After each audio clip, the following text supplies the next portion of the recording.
It is a problem now. In fact, a worldwide problem. Addiction.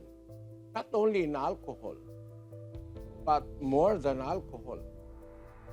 Because drugs now are so potent that here in Brazil, they have introduced here a kind of drug that will practically destroy your person in 24 hours. It is very scary. It's called the zombie drug in Brazil. The drug Cloud9 and other synthetic substances known as bath salts can cause a feeling of extreme relaxation, panic attack, stroke, or even convert the user into a cannibal overnight. That is the problem now. Not only in the United Kingdom, but in the Philippines, in Brazil, in America, in almost every part of the globe. We are infected by something evil. It comes from those people who are destroying the earth. Not only the earth, destroying themselves.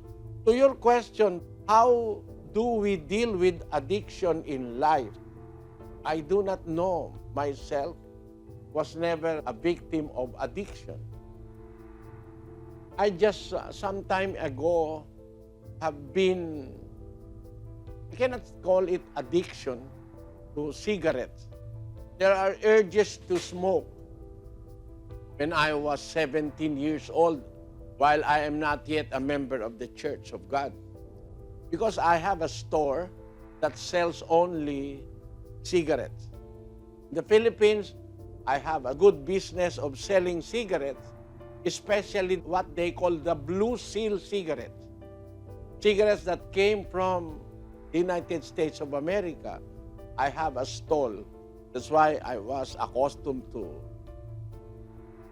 smoking.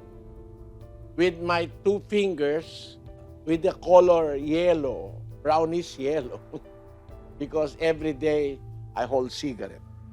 But you see, I cannot consider it addiction because immediately after I understood that it is prohibited by the Word of God, I threw my lighter.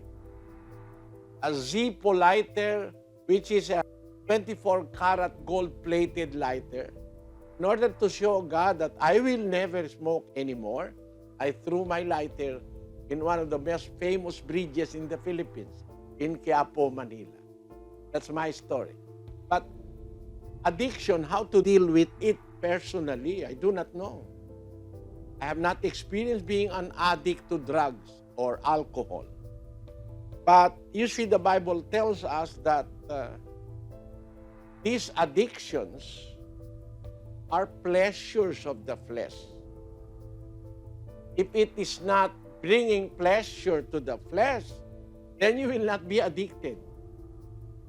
It is something that gives you pleasure, relaxation, what they call the high feeling.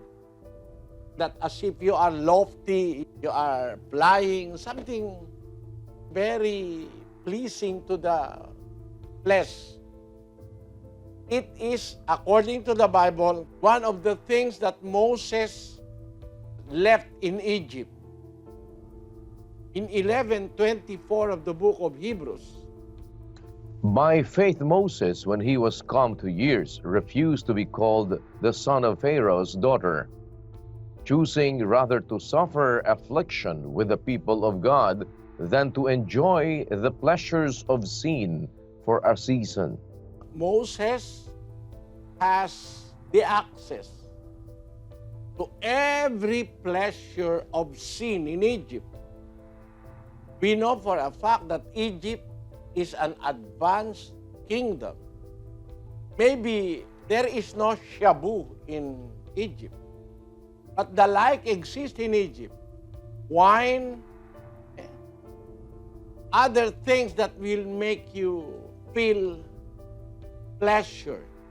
As the Bible said, when Moses, by faith,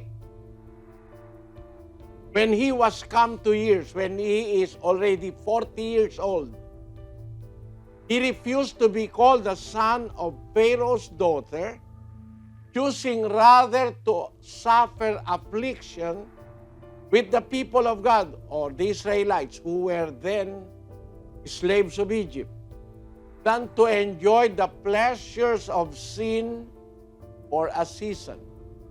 There is really pleasure, and that pleasure in sin is very evident, felt by the flesh. Our flesh always wants pleasure.